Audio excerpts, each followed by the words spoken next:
তৃণমূল পঞ্চায়েত সদস্যদের ইস্তফার দাবি জানালেন বিজেপি পরিচালিত পঞ্চায়েত প্রধান। মঙ্গলবার ঘটনাটি ঘটেছে পুরসুরা বিধানসভার রামমোহন ১ নম্বর গ্রাম পঞ্চায়েতে। জানা গেছে, এই পঞ্চায়েতে মোট ১৮ জন সদস্য আছেন, তার মধ্যে বিজেপি ৯ জন এবং তৃণমূলের ৯ জন সদস্য।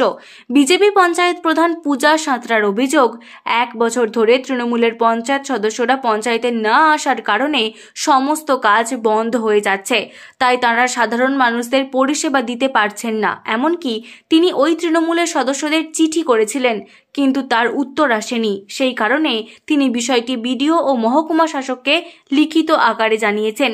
এরপর যদি কোনো সুরাহা না হয় তাহলে তিনি অন্য ব্যবস্থা গ্রহণ করবেন। অন্যদিকে এই গ্রাম পঞ্চায়েতের তৃণমূল উপপ্রধান স্বপন দলুই জানান, এর আগে পঞ্চায়েতে তাদেরকে মারধর করা হয়েছিল। তারা পঞ্চায়েতে সুরক্ষিত নন, এমনকি পঞ্চায়েতের রেজুলেশন হলেও তাদেরকে জানানো হয় না। আপনাদের এই জন্যই ডাকা হয়েছে যে রামমোহন ১ গ্রাম পঞ্চায়েতের কিছু সদস্য আছে বিগত ১ বছর ধরে, মানে জেনারেল মিটিং বলুন, সাধারণ বিশেষ সভা বলুন, মানে কোনো কিছুতে ওনারা উপস্থিত হচ্ছেন না। এর কারণেই আমরা এসডিও স্যার, বিডিও স্যার ওনাদেরকেও চিঠি করেছিলাম।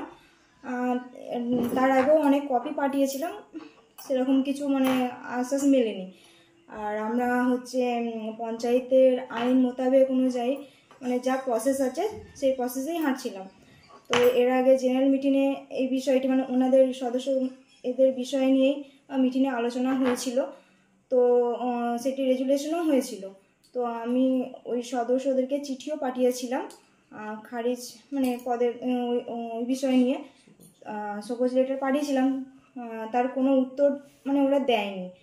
তো তাই আমি মাননীয় এসডিও বিডিও সাহেবকে অনুরোধ জানিয়েছি যে পঞ্চায়েতের মানে আইন মোতাবেক অনুযায়ী সদস্যের পদ যদি মানে বাতিল করা হয়, মানে সেই বিষয়টা ওনারা যদি দেখেন একটু তাহলে খুব ভালো হয়, সেই বিষয়ে জানানো হয়েছে। আর মানে এসডিও বিডিও স্যার যদি না মানে এই বিষয়টা দেখে, তো আমাদের এরপরে যদি অন্য বিষয়ে মানে হাঁটতে হয় সেটা আমরা হাঁটবো। কে আটকে যাচ্ছে বলতে ওনারা উপসমিতির মানে সঞ্চালক হিসেবে মানে ওনারাই রয়েছে, তো ওনাদের জন্যই বেশি কাজ মানে সাধারণ মানুষের কাজ বেশি আটকে যাচ্ছে। যে যেখানের মেম্বার সেখানের থেকে আসছে না, তো সেখানের কাজ কিভাবে হবে, ওনাদেরকে তো মানে দরকার, সেই জন্য আসছে না, সেই জন্যই কাজ আটকে যাচ্ছে। ওনারা কি সবাই তৃণমূলের সমর্থক? হ্যাঁ, একদম। আমাদেরই মানে বিরোধীর সদস্য 9 জন, ওনারা আসছেন না। কতজন সদস্য আপনাদের? আমাদের মোট 18 জন। 9 জনকে আপনি খারিজ করতে চাইছেন? হ্যাঁ, আর 8 জন, তার মধ্যে একজন আসে, ওনাদের মধ্যে একজন আসে। এখনো পর্যন্ত করি না, বিডিও স্যার এসডিও স্যারকে জানিয়েছি, ওনারা যে প্রসেসে হাঁটবেন আমাকেও সেটা দেখতে হবে। এসডিও বিডিওকে আমার তো অনেক আগেই জানানো আছে। সব কি জানিয়েছিলেন আপনারা? আমি বিডিওকে লিখিতভাবে জানানো আছে যে কি মানে আপনারা পদ থাকতে চাইছেন না নাকি? পদের ব্যাপার না, কি আমি পদ আমাকে আমি তো নির্বাচিত হয়ে এসেছি না। হ্যাঁ,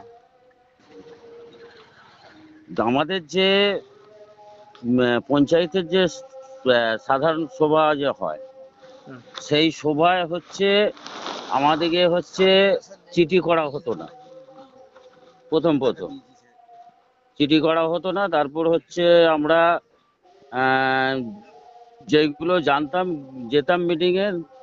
তারপর একদিন মিটিংয়ে আমাদের কাজ আমাদের মেম্বারদিকে কোনো কাজ দিত না। আমাদের যে 9টা মেম্বার আছে, 9টা সংসদে কাজ দিত না। এবং আমাদের যে অ্যাকশন প্ল্যান আমরা যে দিতাম মেম্বারটা, সেই মেম্বারদের অ্যাকশন প্ল্যান এতে রাখতো না। সেই নিয়ে মিটিংয়েতে বলতে গিয়ে আমাদের মেম্বারদিকে পঞ্চায়েতে মারধর করা হলো। তার এফআইআর করা আছে, আমার কেস করা আছে। মিটিংয়েতে যে মারধর হয়েছিল তার কেস করা আছে। সেই সময় বিডিওকে জানানো ছিল, পঞ্চায়েত অফিসে আমাদের লিখিতভাবে জানানো আছে যে এর জন্য আমাদের যে মেম্বারটা মিটিংয়ে আসবে তাদের নিরাপত্তা কোথায়, নিরাপত্তা দিতে হবে। মানে আপনারা নিরাপত্তাহীনতার জন্যই আপনারা পঞ্চায়েতে যাচ্ছেন না? হ্যাঁ, এবার আমাদের যে পঞ্চায়েতে যে মিটিং হয়েছিল, যে গন্ডগোল হয়েছিল, সেই গন্ডগোলে সিসিটিভি ফুটেজ আমরা চেয়েছিলাম যে সিসিটিভি ফুটেজ কই, সে দিল না। আমাদের এফআইআর করা ছিল, ঠিক আছে। পঞ্চায়েত অফিসে আমাদের লিখিত দেওয়া ছিল এবং হচ্ছে আমাদের বিডিও অফিসে লিখিত দেওয়া ছিল। মানে প্রধান প্রধান কোন রকম মানে আপনাদের সঙ্গে সহযোগিতা করছে না, আপনারা এমনটাই বলতে না, চাচ্ছেন নাকি? কোনোভাবে সহযোগিতা করছে না, আমাদের মেম্বারদের দেওয়া অ্যাকশন প্ল্যান রাখছে না। এবং আমাদের যে সঞ্চালক আছে, 4টে সঞ্চালক, আমি নিয়ে অর্থের 5 জন মেম্বার, আমাদের 5 জন অর্থের মেম্বার বাদে উনি একা প্রধান, অথচ হচ্ছে সব কাজ হচ্ছে কিভাবে কি করছে আমি জানি না। শীততাপ নিয়ন্ত্রিত অত্যাধুনিক রেস্টুরেন্ট ময়ূখ রেস্টুরেন্ট। এখানে পাবেন চাইনিজ, পোলাও, বিরিয়ানি, তন্দুরি সহ সমস্ত রকম খাবার। এছাড়াও কাস্টমারদের সুবিধার্থে হোম ডেলিভারির বিশেষ ব্যবস্থা রয়েছে। পাশাপাশি যে কোনো অনুষ্ঠানের জন্য ভাড়া দেওয়া হয়। আমাদের ঠিকানা থানাকুল হেলান সংলগ্ন তিলক চক। Phone number 8617492616 9732162360। সেরা খাবারের স্বাদ পেতে আজই আসুন ময়ূখ রেস্টুরেন্টে। নিউনুর সোফা সেন্টার। এখানে সমস্ত রকম সোফা পাইকারি ও রিটেলে বিক্রয় করা হয়। সমস্ত সোফা নিজস্ব কারখানায় তৈরি করা হয়। প্রোপাইটার হানিফ হোসেন খাঁ ও রুহুল হোসেন খাঁ, বড়ডোঙ্গল, হাটতলা, সিনেমা হলের সন্নিকটে, হুগলি। যোগাযোগ 7797170093 এবং 9382003105।